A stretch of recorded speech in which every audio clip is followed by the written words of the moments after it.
فأعوذ بالله من الشيطان بسم الله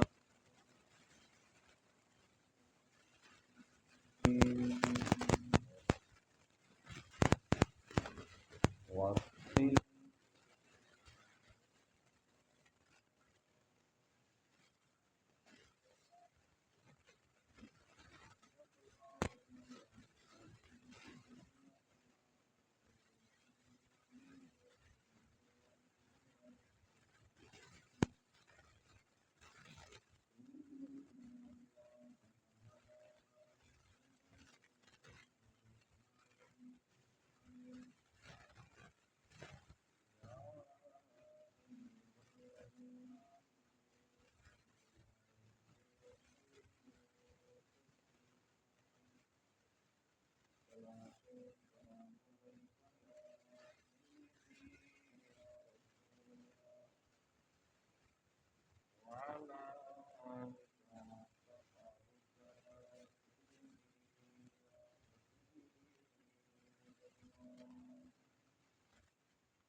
مذہب حنفیہ دارم ملت حضرت خلیل خاک پائے غوث اعظم زیر سایہ ہر ولی۔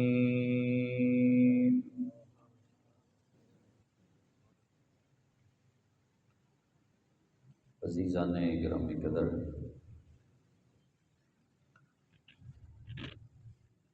آج اس ماہ رمضان المبارک کا جمعۃ الوداع ہے، اور اللہ کے فضل سے اس رمضان شریف میں یہ 5واں جمعہ اللہ نے ہمیں عطا فرمایا۔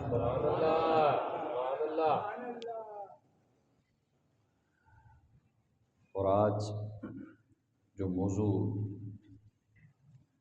منتخب کیا گیا وہ ہے اسلاف کا قرآن پاک کے ساتھ شغف اور تعلق، کہ جو ہمارے اسلاف ہیں، اصحاب رسول ہوں یا اہل بیت اطہار ہوں یا تابعین ہوں یا اولیاء امت ہوں،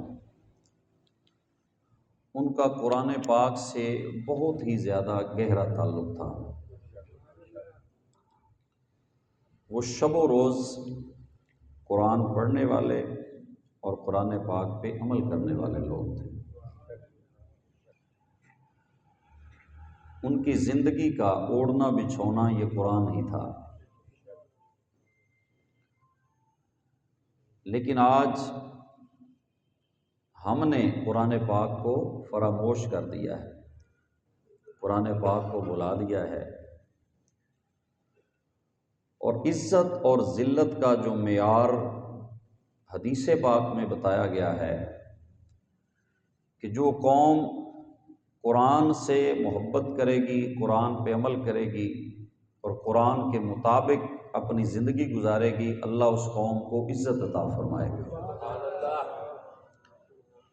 اور جو قوم قرآن پاک کو چھوڑ کر، قرآن پاک کو پس پشت ڈال کر زندگی بسر کرے گی، اللہ اس قوم کو ذلیل کرے گا۔ یہ حدیث پاک موجود ہے۔ ان اللہ یرفع بہذا الکتاب اقواما ویضع بالآخرین، کہ اللہ اس قرآن کی وجہ سے کچھ لوگوں کو عزت دے گا، بلند کرے گا، اور کچھ لوگوں کو اس قرآن کی وجہ سے، یعنی قرآن چھوڑنے کی وجہ سے اللہ پاک ذلیل کرے گا، رسوا کرے گا۔ تو اس امت کے اندر جب بھی ان کو ذلت کا سامنا کرنا پڑا، ناکامی کا سامنا کرنا پڑا، اس کے پیچھے وجہ یہی ہے کہ جب ہم قرآن سے دور ہوئے تو ہم ذلیل ہوئے، اور جب قرآن کے قریب ہوئے اللہ نے ہمیں عزت عطا فرمائی، اس لیے کہ یہ اللہ کی رسی ہے، یہ قرآن اللہ کی رسی ہے، اور جو اس کو مضبوطی سے تھام لیتا ہے، جو قرآن پاک سے اپنا تعلق پختہ کر لیتا ہے، پھر اللہ کریم اس بندے کو بلندیاں عطا فرماتا ہے اور ہدایت کا راستہ اللہ اسے عطا فرماتا ہے۔ ترمذی کے اندر یہ حدیث پاک موجود ہے، حارث علاور کہتے ہیں کہ میں مسجد سے گزرا تو کچھ لوگ مسجد میں باتیں کر رہے تھے، یعنی فضول باتیں کر رہے ہوں گے، تو کہتے ہیں وہاں سے ہو کر میں فدخلت علی علی رضی اللہ تعالیٰ عنہ، کہتے میں سیدھا حضرت مولا علی کے پاس گیا، فقلت یا امیر المومنین الا تر الناس خاضوا فی الحدیث، یعنی حضرت علی کے خلافت کا یہ زمانہ ہے، تو کہتے ہیں میں نے کہا امیر المومنین آپ نے نہیں دیکھا لوگ مسجد میں فضول باتیں کر رہے ہیں؟ قال اوقد فعلوا، انہوں نے فرمایا کیا واقعی وہ ایسا کر رہے ہیں؟ قلت نعم، میں نے کہا ہاں ایسے کر رہے ہیں۔ قال ما انی سمعت رسول اللہ صلی اللہ علیہ وسلم یقول الا انہا ستکون فتنہ، وہ کہتے ہیں کہ میں نے حضور کو فرماتے ہوئے سنا ہے کہ ان قریب ایک وقت آئے گا کہ فتنہ آئے گا، فتنہ یعنی لوگ فتنے میں مبتلا ہو، تو سرکار نے پہلے ہی خبر دی نا کہ فتنہ آئے گا، ہم نہ مسجد کا تقدس ہمارے نزدیک ہوگا، نہ اسلام کا، نہ جو اسلام کے جو شاعر ہیں ان کا ادب ہوگا۔ فقلت مل مخرج منہا یا رسول اللہ صلی اللہ علیہ وسلم، حضرت علی کہتے ہیں میں نے حضور سے پوچھا یا رسول اللہ اس فتنے سے بچنے کا طریقہ کیا ہوگا، اس فتنے سے بچنے کا راستہ کیا ہے، نکلنے کا راستہ کیا ہے؟ قال کتاب اللہ، تو اللہ کے نبی نے فرمایا اس فتنے سے بچنے کا طریقہ اللہ کی کتاب ہے، اس فتنے سے بچنے کا راستہ اللہ کی کتاب ہے۔ اس کتاب میں کیا ہے؟ فی نبأ ما قبلکم، اس کتاب کے اندر قرآن میں پہلی امتوں کی خبریں ہیں، وخبر ما بعدکم، اور ما بعد کی خبریں، وحکم ما بینکم هو الفصل لیس بالہزل، فرمایا اس میں تمہارے آپس کے جھگڑوں کا فیصلہ ہے، قرآن میں تمہارے جھگڑوں کا فیصلہ ہے۔ تو اس سے یہ بھی سمجھ آئی کہ قرآن صرف دم کرنے والی کتاب نہیں، یہ اسلام کا ایک قانون ہے کہ جب جھگڑا ہو عدالت میں فیصلہ قرآن کے مطابق کیا جائے، صرف یہ ختم پڑھنے والی کتاب نہیں ہے بلکہ یہ فیصلہ ہے، اس میں مکمل عدالتی نظام موجود ہے۔ فرمایا لیس بالہزل، یہ قرآن مذاق نہیں ہے، حضور نے فرمایا یہ قرآن مذاق نہیں ہے۔ من ترکہ من جبار قسمہ اللہ، جس نے تکبر کی وجہ سے قرآن کو چھوڑ دیا اللہ اسے ہلاک کر دے گا۔ ومن ابتغى الہدی فی غیرہ، جس نے قرآن کو چھوڑ کر اور جگہ سے ہدایت طلب کی اضلہ اللہ، اللہ اسے گمراہ کر دے گا۔ آگے فرمایا وَهُوَ حَبْلُ اللَّهِ الْمَتِينُ، فرمایا قرآن اللہ کی مضبوط رسی ہے۔ وَهُوَ الذِّكْرُ الْحَكِيمُ، یہ حکمت والی نصیحت ہے، اور وَهُوَ الصِّرَاطُ الْمُسْتَقِيمُ، فرمایا قرآن سیدھا راستہ ہے، قرآن سیدھا راستہ ہے۔ هُوَ الَّذِي لَا يَزِيغُ بِهِ الْأَهْوَاءُ وَلَا تَلْتَبِسُ بِهِ الْأَلْسِنَةُ، فرمایا قرآن وہ ہے جس سے خواہش نفس ٹیڑھی نہیں ہوتی، بندے کی خواہشات غلط نہیں ہوتی، ولا تلتبس بہ الالسنہ، اس کی وجہ سے زبانیں خطا نہیں کھاتی، ولا تشبع منہ العلماء، فرمایا علماء کبھی اس سے سیر نہیں ہوتے، ولا یخلق عن کثرت الرد، اور یہ کبھی پرانی نہیں ہوتی۔ باقی کتابیں پرانی ہو جاتی ہیں، لیکن فرمایا قرآن بار بار پڑھنے کی وجہ سے پرانا نہیں ہوتا، ولا تنقضی عجائبہ، اس کے اندر جو عجائبات ہیں وہ کبھی ختم نہیں ہوتے، والذی لم تنتہی الجن اذ سمعتہ، فرمایا یہ وہ کتاب ہے جسے جنات نے سنا تو کیا کہا، قالوا انا سمعنا قرآنا عجبا، جن بھی سورہ جن پڑھیں اس میں ہے، جنوں نے، جن گزر رہے تھے جو آج بھی وہاں پر یہ مسجد جن موجود ہے، جنت المالا کے بالکل پاس مسجد الجن ہے، وہاں پر یہ وہ جگہ ہے جہاں حضور قرآن پڑھ رہے تھے تو جنوں کی ایک جماعت گزری، جب انہوں نے قرآن سنا نا تو اسی جگہ حضور کا کلمہ بھی پڑھا، حضور کی بیعت بھی کر لی۔ قالوا انا سمعنا قرآنا عجبا یہدی الی الرشد فآمنا بہ، جنوں نے کہا ہم نے ایک عجیب قرآن سنا ہے اور یہ قرآن ہدایت کا راستہ دکھاتا ہے، ہم اس پر ایمان لے آئے۔ من قال بہ صدقہ، فرمایا جس نے اس سے بات کی اس نے سچ بات کی، جس نے قرآن سے بات کی اس نے سچ کی۔ ومن عمل بہ اجرا، جس نے اس پہ عمل کیا اسے اجر مل گیا۔ ومن حکم بہ عدلا، جو اس کے ساتھ فیصلہ کرے اس نے عدل کیا۔ ومن دعا الیہ ہدی الی صراط مستقیم، فرمایا جس نے قرآن کی طرف بلایا وہ ہدایت کا راستہ اس نے دکھایا۔ خذھا الیک یا آور، حضرت علی نے فرمایا اے آور تو بھی قرآن کو مضبوطی سے پکڑ۔ یہ مولا علی پاک نے حدیث بھی بیان فرمائی اور پھر آخر پہ نصیحت بھی فرمائی کہ تم بھی اس قرآن کو مضبوطی سے پکڑ لو، یہ قرآن ہدایت کا راستہ دکھاتا ہے، یہ قرآن کیا ہے، ہدایت کا راستہ دکھاتا ہے۔ تورات، انجیل، زبور اور صحائف جو پہلے نبیوں پہ اترے ہیں ان سب کا جو مصدق ہے، جو تصدیق کرنے والی ہے، اور سب کتابوں کا علم جس میں ہے، یہ شکر ہے اس امت کو اللہ نے وہ قرآن عطا فرمایا، اس میں ساری کتابوں کا علم موجود ہے، پہلے نبیوں پہ جتنی کتابیں اتری ہیں ان سب کی یہ تصدیق کرنے والی، اور سب کا علم اس میں اللہ نے جمع فرما دیا ہے، اولین کا علم اس میں، آخرین کا علم اس میں۔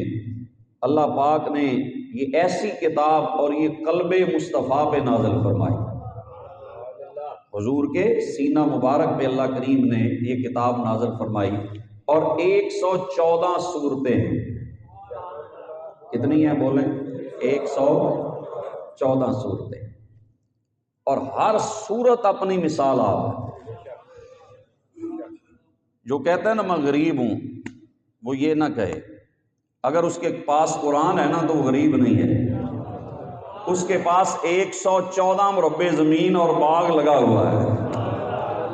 یہ تو میں ویسے مثال دے رہا ہوں، مربع تو قرآن کے سامنے کچھ نہیں ہے، ہر صورت ایک باغ ہے، اگر کوئی اس میں سے کچھ لینا چاہے، اگر کوئی قرآن میں سے کچھ لینا چاہے تو سارا کچھ اللہ نے کتاب کے اندر جمع فرما دیا ہے، اس میں اکٹھا کر دیا۔ اور قرآن جو جس ترتیب پہ موجود ہے نا ہمارے اس مصحف کے اندر، جو قرآن ہمارے پاس موجود ہے، یہ وہ ترتیب ہے جو لوح محفوظ میں جس ترتیب سے قرآن لکھا ہوا ہے، ورنہ اترا اس ترتیب سے نہیں ہے۔ سب سے پہلے اقرا نازل ہوئی، سب سے پہلے جو سورت اتری اقرا بسم ربک الذی خلق، وہ 30ویں پارے میں ہے، وہ 30ویں پارے میں ہے، اور جو آخر پہ اتری وہ واتقوا یوما ترجعون الی اللہ، سورہ بقرہ کی آیت ہے، وہ شروع میں ہے۔ قرآن جس ترتیب سے اترا ہے وہ ترتیب اور ہے، اور جب جبریل قرآن لے کے آتے تھے ساتھ یہ بھی بتاتے تھے کہ اس آیت کو فلاں سورت کی فلاں جگہ پہ رکھنا ہے، ساتھ یہ بھی بتایا جاتا تھا۔ کہ یہ اسی ترتیب، نزولی ترتیب نہیں ہے اس کی ترتیب وہ ہے جو لوح محفوظ میں جس ترتیب سے لکھا ہوا ہے، جو لوح محفوظ والی ترتیب ہے اس ترتیب سے اللہ نے ہمیں عطا فرمایا۔ سب سے پہلی سورۃ الفاتحہ، کھولنے والی، فاتحہ کا معنی ہے کھولنے والی۔ کیا کھولنے والی؟ اللہ کی حکمت کے راز کھولنے والی۔ فاتحہ معنی کھولنے والی، فتح یفتح فتحا، کھولنا، فاتحہ ہے کھولنے والی، یہ اللہ کے چھپے رازوں کو کھولنے والی ہے۔ السبع المثانی، 7 وہ آیتیں ہیں، اس کی 7 وہ آیتیں ہیں جن کو بار بار پڑھا جاتا ہے، اور علماء نے یہ لکھا، مفسرین نے، کہ ساری صورتیں ایک دفعہ اتری ہیں۔ یہ وہ صورت ہے جو اللہ نے 2 مرتبہ نازل فرمائی ہے۔ یہ سبع المثانی اس لیے اس کو کہا جاتا ہے کہ یہ 2 دفعہ اس کا نزول ہوا ہے۔ یہاں سبع المثانی کا معنی ہے کہ بار بار پڑھی جانے والی، جو ہر روز ہر نماز کی ہر رکعت میں پڑھی جا رہی ہیں، یہ اس لیے سبع المثانی ہے۔ یہ 7 آیتیں جن کو بار بار تلاوت کیا جا رہا ہے، اور علماء فرماتے ہیں کہ یہ سورت 2 دفعہ اتری ہے، ایک دفعہ مکہ میں اتری ہے، ایک دفعہ مدینہ میں اتری ہے۔ اللہ اکبر۔ تو حدیث ایک چلو میں آپ کو سنا دیتا ہوں برکت کے لیے۔ ایک دن جبریل حضور کے پاس بیٹھے تھے، جبریل حضور کے ساتھ بیٹھے تھے، مشکات میں حدیث ہے۔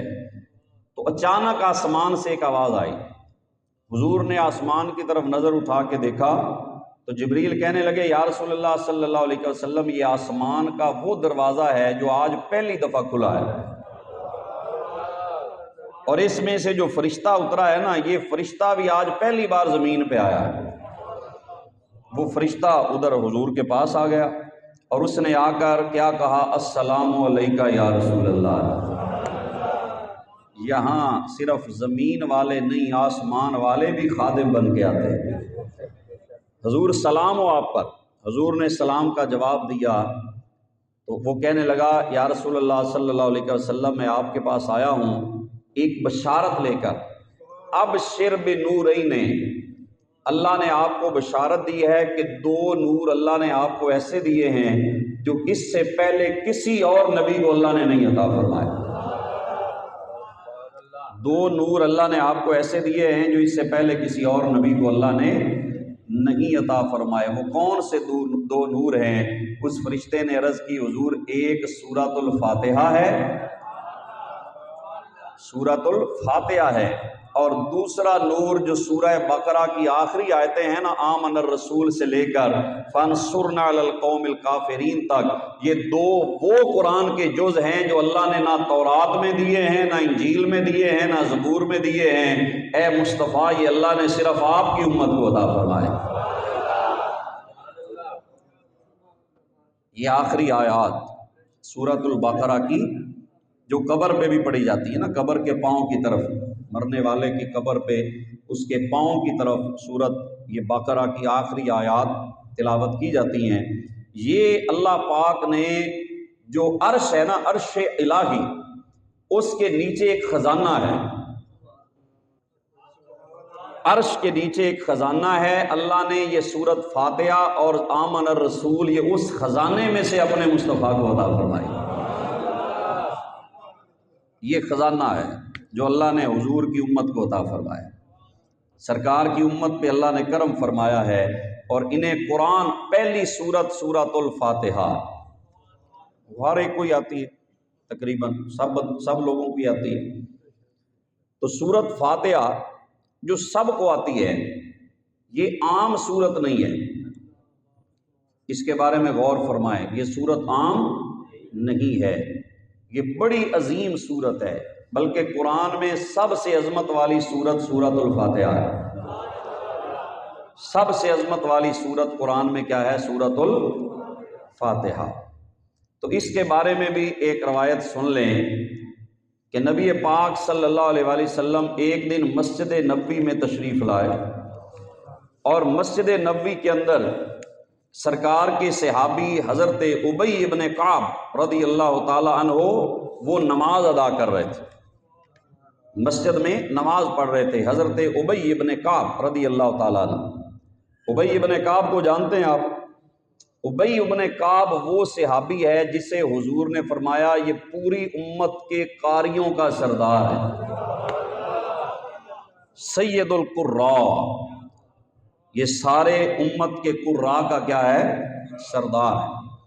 وہ نماز پڑھ رہے تھے تو سرکار علیہ الصلوۃ والسلام نے فرمایا یا ابی، اے ابی، حضور نے آواز دی، وہو یصلی، وہ نماز پڑھ رہے تھے، فالتفت ابی فلم یجبہ، حضرت ابی نے ایسے دیکھا صحیح لیکن جواب نہیں دیا، حضور کی طرف دیکھا لیکن جواب نہیں دیا۔ ان کے ذہن میں تھا کہ میں نماز پڑھ رہا ہوں، وصلی ابی فخففا، انہوں نے نماز جاری رکھی لیکن تھوڑی سی مختصر کر دی، یعنی تھوڑی سی شارٹ کر کے نا، ثم انصرف الی رسول اللہ صلی اللہ علیہ وسلم، پھر حضور کے پاس آئے، فقال السلام علیکہ یا رسول اللہ، حضور کی بارگاہ میں آئے، کہنے لگے السلام علیکہ یا رسول اللہ، فقال رسول اللہ، حضور نے فرمایا وعلیک السلام، فرمایا تجھ پر بھی سلام ہو، ما منعک یا ابی ان تجیبنی اذ دعوتک، اے ابی جب میں نے بلایا تھا تو تم آئے کیوں نہیں؟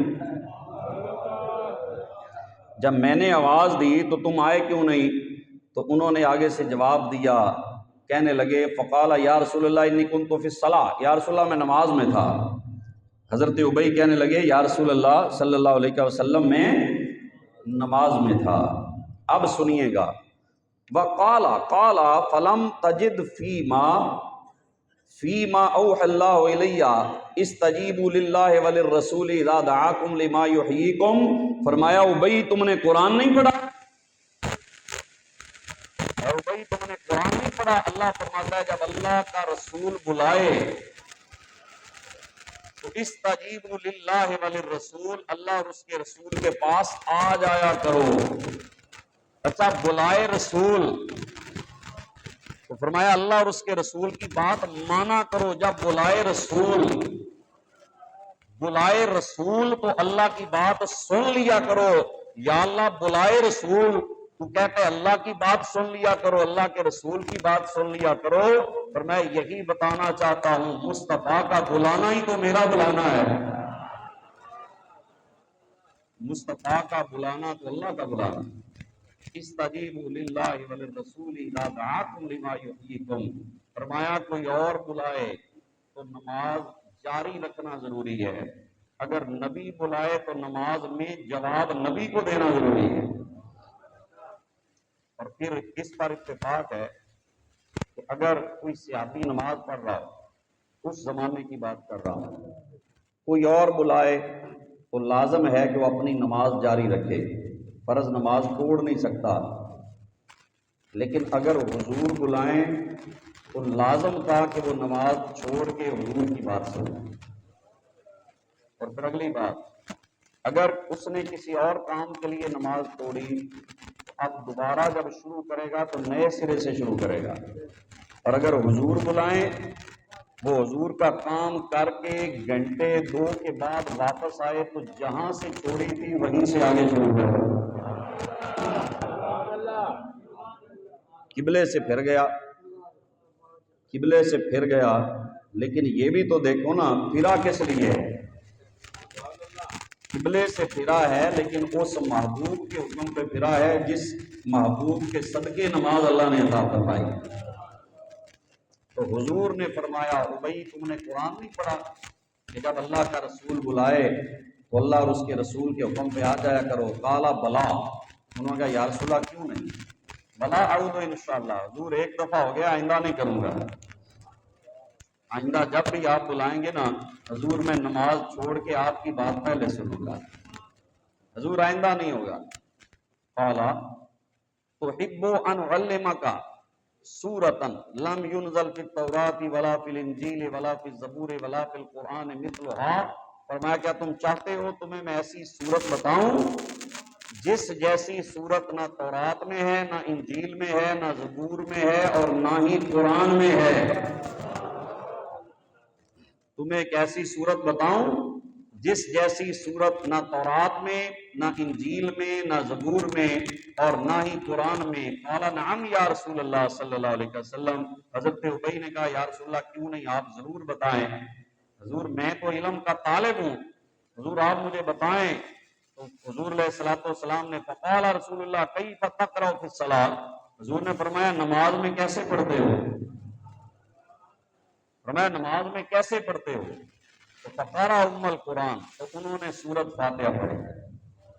فقال رسول اللہ صلی اللہ علیہ وسلم، حضور نے اس وقت فرمایا والذی نفسی بیدہ ما انزلت فی التوراۃ ولا فی الانجیل ولا فی الزبور ولا فی الفرقان مثلها وانها سبع من المثانی والقرآن العظیم الذی اوتیتہ، حضور نے فرمایا مجھے اس ذات کی قسم جس کے قبضہ میں میری جان ہے، قسم اٹھا کے حضور نے فرمایا اس ذات کی قسم جس کے قبضہ میں میری جان ہے، نہ تورات میں ایسی صورت ہے، نہ انجیل میں ایسی صورت ہے، نہ زبور میں ایسی صورت ہے، نہ فرقان میں ایسی صورت ہے۔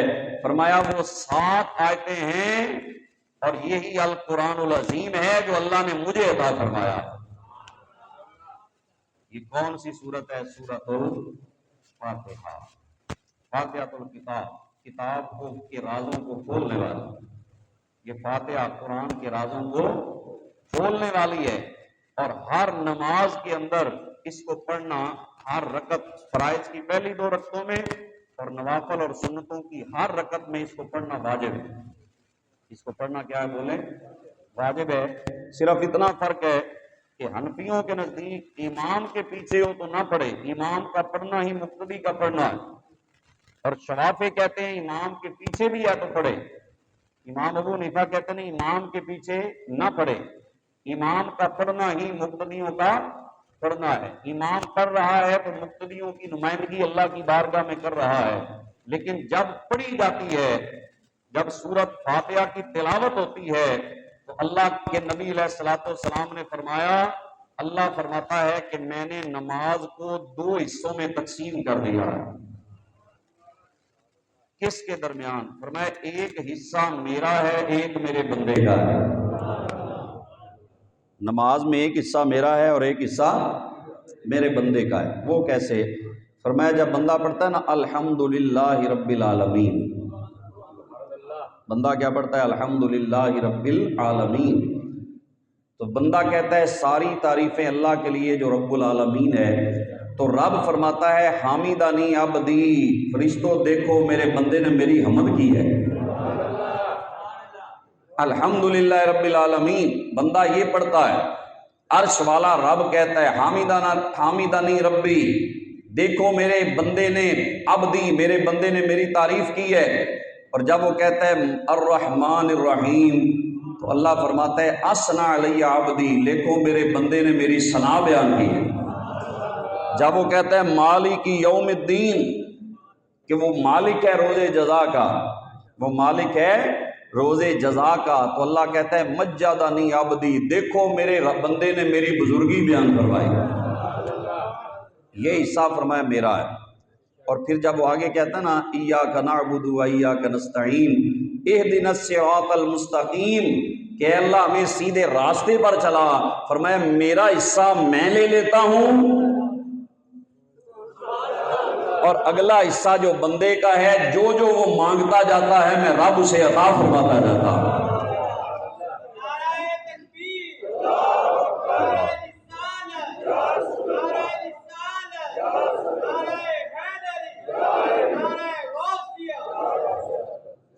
میرا بندہ جب میری حمد کرتا ہے، اس کریم رب کے قربان جاؤں کہ جو اپنے بندے کی حمد پر خوش بھی ہوتا ہے، اسے جواب بھی عطا فرماتا ہے۔ تو یہ اس سورت کی برکات ہیں کہ اگر کوئی بندہ اس سورت کو محبت سے پڑھتا ہے، پیار سے پڑھتا ہے، احترام سے پڑھتا ہے، اور جس مقصد کے لیے پڑھتا ہے، یہ شفا بھی ہے۔ یہ کیا ہے؟ شفا بھی ہے۔ اس سورت کے اندر اللہ نے شفا رکھی ہے، برکت رکھی ہے۔ تو اگر کوئی پورا بعمل شخص ہو اور عامل ہو، وہ اگر سورت فاتحہ پڑھ کے کسی بیمار کو پھونک مارتا ہے اللہ اسے شفا عطا فرما دیتا ہے۔ یہ باقاعدہ حدیث موجود ہے، حضرت عبداللہ ابن مسعود کی یہ روایت موجود ہے کہ جب سفر میں تھے تو ایک قبیلے کے سردار کو کسی شے نے ڈس لیا تو ان کے پاس علاج نہیں تھا۔ انہوں نے سوچا یہاں کچھ لوگ بیٹھے ہیں مسافر، ان سے پوچھتے ہیں کوئی نسخہ ہے۔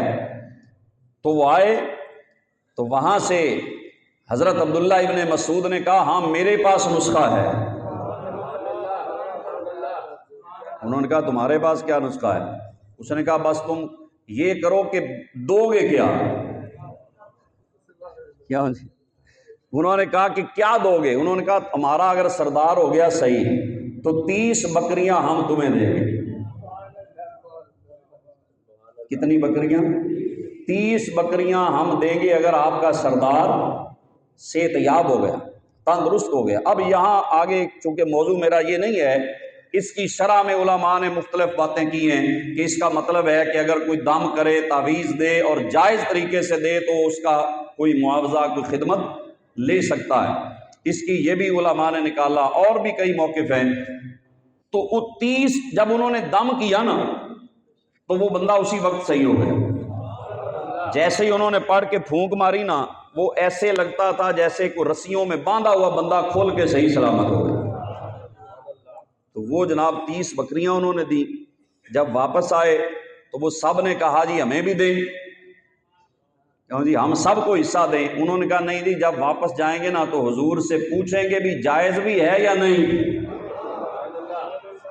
اگر حضور کہیں جائز ہے تو پھر ہم کھائیں گے، اس کو لیں گے۔ اگر حضور نے فرمایا جائز نہیں تو پھر ہم واپس کر دیں گے۔ وہ واپس آئے تو حضور نے سب سے پہلے پوچھا، فرمایا بتاؤ تم نے پڑھا کیا تھا؟ ہائے ہائے، بولنے پڑھا کیا تھا؟ انہوں نے کہا یا رسول اللہ اور تو آتا کچھ نہیں تھا، کوئی لمبے چوڑے وظیفے نہیں پڑھے، میں نے سورت فاتحہ پڑھ کر دم کیا ہے، اللہ نے شفا عطا فرما دی۔ سورت فاتحہ پڑھی۔ حضور نے فرمایا تمہیں کس نے بتایا کہ یہ دم بھی ہے؟ یہ دم بھی ہے؟ تو انہوں نے کہا یا رسول اللہ آپ سے ہی سنا ہے کہ یہ شفا ہے، بس یقین کامل ہو تو پھر شفا مل جاتی ہے۔ تو عرض کی حضور یہ بکریوں کا کیا کریں؟ 30 بکریاں ہیں، اب یہ جائز ہیں یا نہیں؟ حضور مسکرائے، تبسم اور پھر تیرے لبوں پر چمن میں ہر کلی شرما رہی ہے۔ حضور نے فرمایا تم بھی لو، میرا بھی حصہ دو۔ اللہ، فرمایا میرا بھی حصہ لو۔ اللہ، یہ صرف حضور کو تو طلب دنیا ہے ہی نہیں، یہ صرف ان کے حلال ہونے کو بیان کرنے کے لیے تھا اور ان کی دل جوئی کے لیے تھا کہ ان کے دل میں یہ خیال نہ رہے کہ پتہ نہیں جائز ہے یا نہیں۔ حضور نے فرمایا میرا بھی حصہ اس میں سے دو۔ تو یہ قرآن شفا ہے، اور خصوصاً یہ سورۃ الفاتحہ، اور جو ہمیں عام طور پہ آتی ہیں صورتیں، ان میں آخر پہ ایک صورت ہے جسے کہتے ہیں سورۃ الاخلاص۔ آمدی سارے کیا جی؟ سب کو آتی ہے سورۃ الاخلاص، جسے قل هو اللہ کہتے ہیں، سورہ قل هو اللہ۔ تو یہ سورت یہ تہائی قرآن ہے۔ یہ کیا ہے؟ تہائی قرآن، قرآن کا تیسرا حصہ۔ اس کے اگر آپ یہ پڑھ لیں ایک دفعہ تو سمجھو 10 پاروں کی آپ نے تلاوت کر لی، 2 دفعہ پڑھ لیں تو 20 پارے، 3 دفعہ پڑھ لیں تو پورا قرآن آپ نے پڑھ لیا۔ ایک صحابی تھے، یہ بھی ترمذی میں بھی ہے، بخاری میں بھی یہ حدیث پاک موجود ہے، وہ امام مسجد تھے، ایک محلے کی مسجد میں امامت کرواتے تھے۔ تو وہ جب بھی نماز پڑھاتے نا وہ قل هو اللہ ضرور پڑھا کرتے تھے۔ کبھی کوئی اور سورت بھی پڑھی ہے تو ساتھ قل هو اللہ ضرور پڑھ لیتے۔ تو جتنے مقتدی تھے انہوں نے کہا حضور رہن دا ارادہ ہے کوئی نہیں؟ کیوں جی؟ لگتا ہے تہاڈا ارادہ چھٹی دا ہے۔ انہوں نے کہا کہ جناب یہ آپ ایسا نہ کریں، صرف ایک سورت پڑھا کریں، ساتھ قل هو اللہ یا پڑھ لیں یا وہ سورت پڑھ لیں، اتنی لمبی نہ کریں۔ تو انہوں نے کہا بھی تم نے رکھنا ہے تو رکھو، اگر امامت مجھ سے کروانی ہے تو کرواؤ، نہیں کروانی تو کوئی اور بندہ رکھ لو، میں ایویں ہی پڑھنی۔ انہوں نے کہا میں نے ایسے ہی پڑھنی ہے۔ تم نے امام بدلنا ہے تو بدل لو۔ اب حضور آئے اس محلے میں، تو محلے والوں نے کہا کہ جب حضور آئیں گے نا تو حضور سے شکایت کریں گے امام صاحب کہ حضور آپ یہ امام آپ نے لگایا ہے، تو لہٰذا اس میں یہ ہمیں ایک شبہ لگ رہا ہے کہ یہ سورت پڑھتا ہے قل هو اللہ، یا رسول اللہ اسے منع فرمائیں۔ تو سرکار نے اسے بلایا، جب شکایت آئی نا تو حضور نے بلایا، فرمایا تم یہ کیوں کرتے ہو، تم یہ سورت کیوں پڑھتے ہو؟ تو صحابی نے بڑی پیاری بات کی، اس نے کہا یا رسول اللہ انی احبھا، یا رسول اللہ مینوں قل هو اللہ نال بڑا پیار ہے، حضور مجھے اس سورت سے بڑی محبت ہے، کیونکہ اس میں دیکھیں نا رب کی کتنی شانیں بیان ہوئی ہیں، مالک نے اپنی عظمتیں بیان کی ہیں۔ قل هو اللہ احد، مصطفیٰ فرما دیجیے اللہ ایک ہے، اللہ الصمد، اللہ بے نیاز ہے، لم یلد ولم یولد، نہ اس نے جنا نہ وہ جنا گیا، ولم یکن لہ کفوا احد، اور اس کا کوئی ہم سر، کوئی ہم پلہ، کوئی مثل نہیں، کوئی مثال نہیں۔ حضور مجھے یہ صورت بڑی پسند ہے۔ تو اب وہ دیکھ رہے ہیں پتہ نہیں حضور اس کو اب فارغ کرتے ہیں امامت سے یا رکھتے ہیں، تو حضور نے فرمایا حبو کا ایہا ادخلک الجنہ، فرمایا تیری اس صورت سے محبت نے تجھے جنت میں داخل کر دیا ہے۔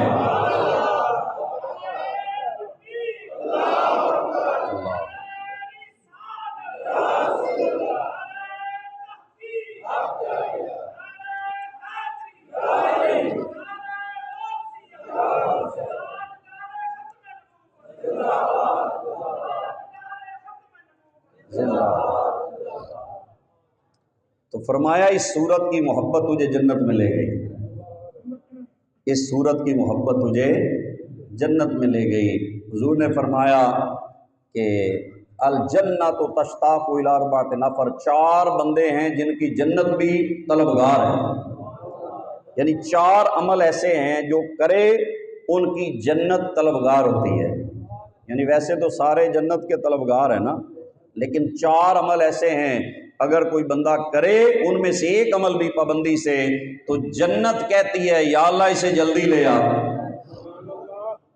یا اللہ یہ جب آئے گا میرے اندر رہے گا۔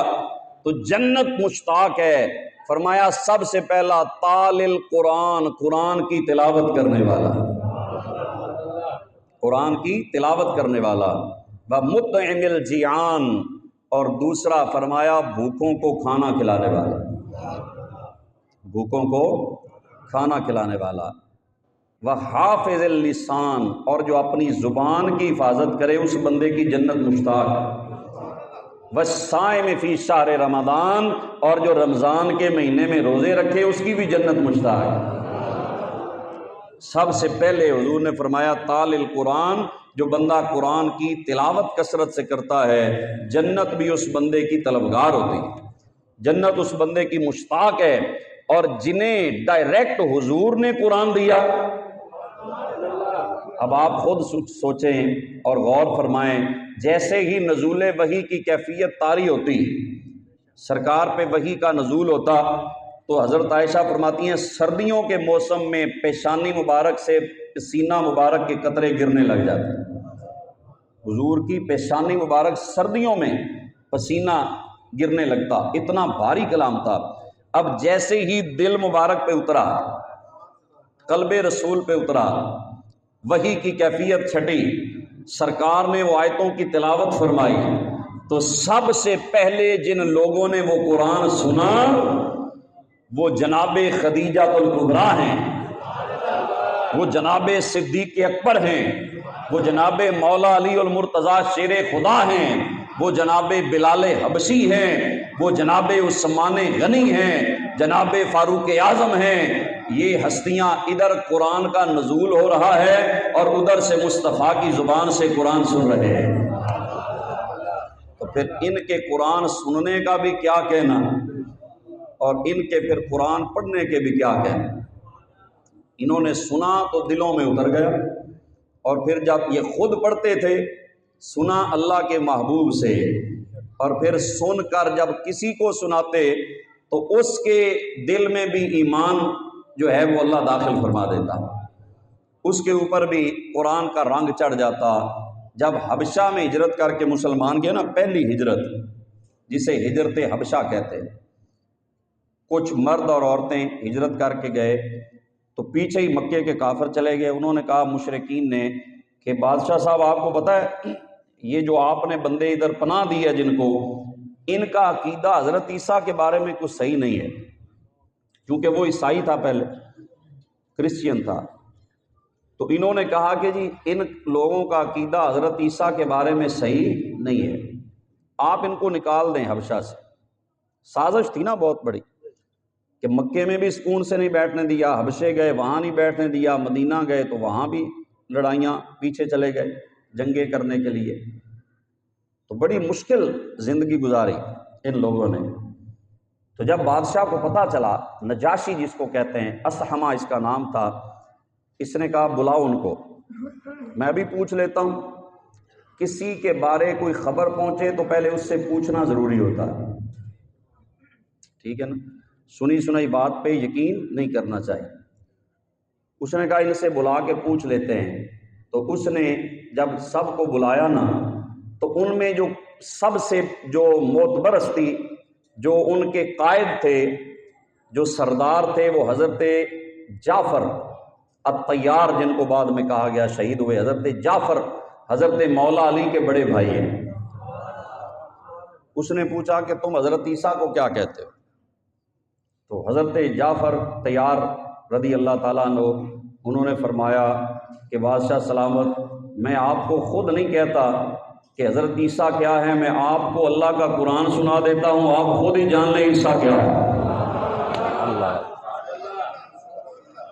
ہمیں جو قرآن ہمارے نبی نے دیا ہے نا، اس قرآن کے اندر جو حضرت عیسیٰ علیہ السلام کا ذکر ہے نا، میں آپ کو وہ سنا دیتا ہوں، آپ کو خود پتہ چل جائے گا کہ حضرت سیدنا عیسیٰ علیہ السلام کیا ہے۔ اللہ اکبر۔ تو قرآن میں ایک سورت ہے جس کا نام ہے سورہ مریم۔ تھوڑا تھوڑا آپ بھی بولیں۔ اعوذ باللہ من الشیطان الرجیم، بسم اللہ الرحمن الرحیم۔ واذکر فی الکتاب مریم اذ انتبذت من اہلها مکانا شرقیا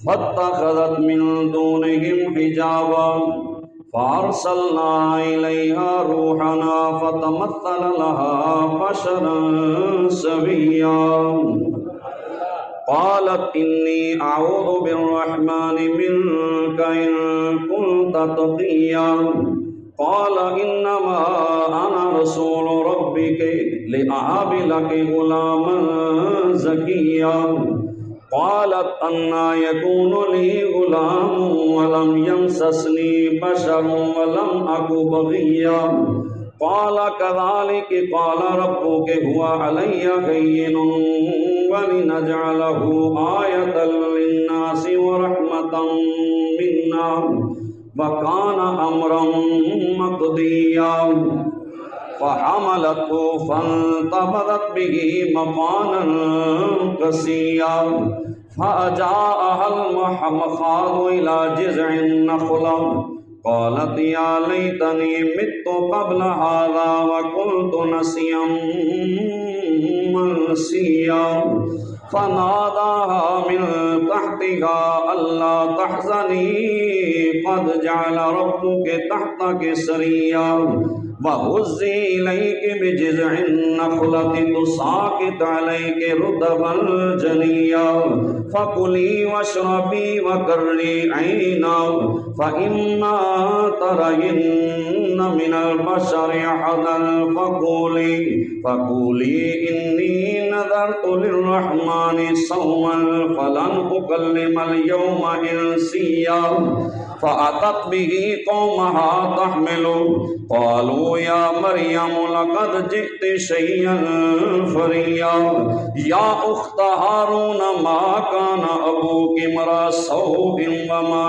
كانت أمك بغيا فأشارت إليه قالوا كيف نكلم من كان في المهد صبيا قال إني عبد الله آتاني الكتاب وجعلني نبيا وجعلني مباركا أينما كنت وأوصاني بالصلاة والزكاة ما دمت حيا وبرا بوالدتي ولم يجعلني جبارا شقيا والسلام علي يوم ولدت ويوم أموت ويوم أبعث حيا ذلك عيسى ابن مريم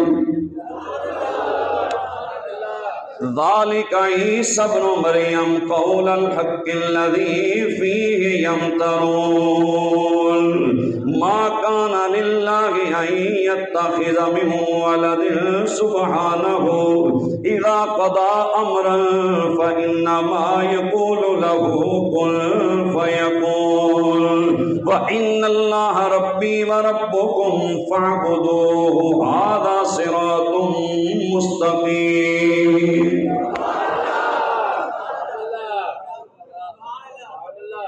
جب نجاشی نے یہ سنا نا، حضرت جعفر پڑھ رہے تھے، نجاشی کی آنکھوں میں آنسو بہہ رہے، اس نے زمین سے تنکا اٹھایا، اس نے کہا اللہ کی قسم عیسیٰ نہ اس سے ایک تنکے برابر زیادہ ہے نہ کم ہے، تم نے جو کہا ہے حضرت عیسیٰ یہی ہے، ہمارا عقیدہ بھی یہی ہے، بس تم اتنا کرو۔ اس نے کہا جعفر اتنا کرو، جس محمد کا تم نے کلمہ پڑھا ہے نا، مجھے بھی کلمہ اسی محمد کا پڑھا۔ اس نے کہا کہ کاش میں وہاں جا سکتا ہوتا جہاں محمد رہتا ہے صلی اللہ علیہ وسلم، کاش کہ میں وہاں جا سکتا جہاں تمہارا نبی رہتا ہے نا، میرے پاس وقت ہوتا یا اتنی فرصت ہوتی تو میں اس کے پاؤں دھو کر، میں اس کے پاؤں دھو کر پیتا اور اس کے قدموں کو، جوتوں کو بوسہ دیتا۔ جس نے یہ قرآن دیا ہے وہ نبی بھی سچا ہے، قرآن بھی سچا ہے۔ اللہ اکبر، کلمہ پڑھ لیا، اللہ نے اسے اس کا جنازہ حضور نے پڑھایا، جسے لوگ کہتے ہیں غائبانہ نماز جنازہ تھا۔ وہ سرکار علیہ الصلوۃ والسلام مدینہ میں تھے، جب یہ وصال کر گیا نا تو کوئی خبر نہیں آئی، حضور نے خود ہی کہا، مسجد میں حضور تشریف فرما تھے، حضور نے فرمایا آج اللہ کا ایک نیک بندہ دنیا سے چلا گیا ہے، صحابہ چلو مسجد سے باہر جہاں عید پڑھی جاتی ہے، جنازے پڑھے جاتے ہیں، وہاں صفے بناؤ، ہم یہاں سے اس کا جنازہ پڑھا۔ تو جبریل نے پردے ہٹائے، جنازہ سامنے کر دیا، حضور نے مدینے میں کھڑے ہو کے اس کی نماز جنازہ ادا فرمایا۔ تو اس کو یہ برکت کہاں سے ملی؟ قرآن سنا۔ کس کی زبان سے سنا؟ حضرت جعفر طیار، میرے نبی کا چچا زاد بھائی اور میرے آقا علیہ الصلوۃ والسلام کا سچا سپاہی۔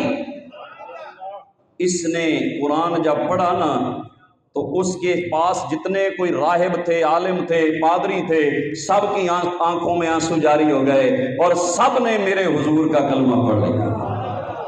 تو وہ جو مکے سے آئے تھے مشرک، انہوں نے کہا چلیے یہ بھی گیا، انہوں نے کہا چلیے کام اگیں چلے گیا ہے، یہ اپنے وس کا کام ہے۔ اللہ اکبر۔ تو وہ ان کی آنکھوں میں آنسو جاری تھے اور وہ کہہ رہے تھے لگ گئی چوٹ محبت والی، لگ گئی چوٹ محبت والی، تے عشق نشے وچ آیا، وہ تن من دی رہی خبر نہ کائی، وہ تن من دی رہی خبر نہ کائی، تے ایسا عشق نے تیر چلایا،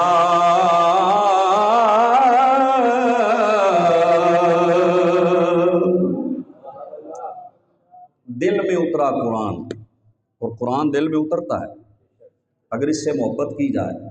تو دوستو یہ صرف رمضان کے مہینے کے لیے قرآن نہیں ہے، قرآن پوری زندگی کے لیے، صرف ایک مہینے میں نہیں، پوری زندگی ہمارا تعلق اللہ کے قرآن سے مضبوط ہونا چاہیے، اللہ کے قرآن سے ہمارا تعلق پختہ ہونا چاہیے، قرآن سے ہمارا رشتہ اتنا پکا ہو جائے، اتنا مضبوط ہو جائے کہ ہم صبح بھی اللہ کے قرآن کی تلاوت کریں، شام بھی تلاوت کریں، اور اس کے حلال اور حرام کو سمجھ کر اس پہ عمل کی بھی کوشش کریں۔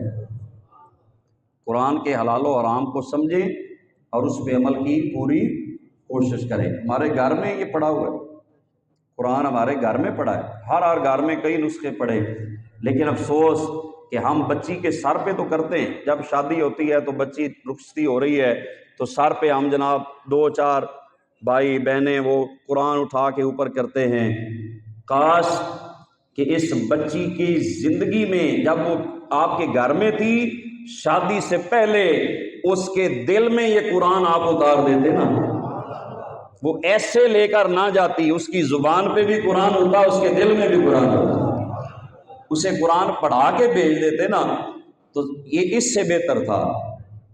جب کوئی جھگڑا ہوتا ہے وہ کہتے ہیں ہم قرآن اٹھاتے ہیں، ہم قرآن اٹھاتے ہیں، ہم نے آپ کی چوری نہیں کی، تو قرآن اس وقت لے آتے ہیں، غلاف بھی 5-6 لپیٹے ہوتے ہیں، الماری میں رکھ کے تالا بھی لگایا ہوتا ہے کہ کہیں نکل ہی نہ آئے۔ وہ معزز تھے زمانے میں مسلمان ہو کر، تم خار ہوئے، اقبال کہتے ہیں تم خار ہوئے تارک قرآن ہو کر۔ تو قرآن سے اپنا ہم تعلق قائم کریں۔ عزیزان گرامی قدر، رمضان گزر گیا، آخری چند گھڑیاں ہیں، تو اللہ پاک ہماری جو عبادت ٹوٹی پھوٹی اپنی بارگاہ میں قبول فرمائے، اور انشاءاللہ کل عید ہوگی، اب تو کوئی شک نہیں نا جی بچان نکلنا ہے یا نہیں نکلنا، ہن تو پکی گل ہے، کل انشاءاللہ عید ہے، تو عید الفطر کی نماز یہاں 7:30 بجے انشاءاللہ العزیز پورے ٹائم پہ کوشش کریں گے، انشاءاللہ العزیز 7:30 بجے عید ہوگی، تو آپ پوری محبت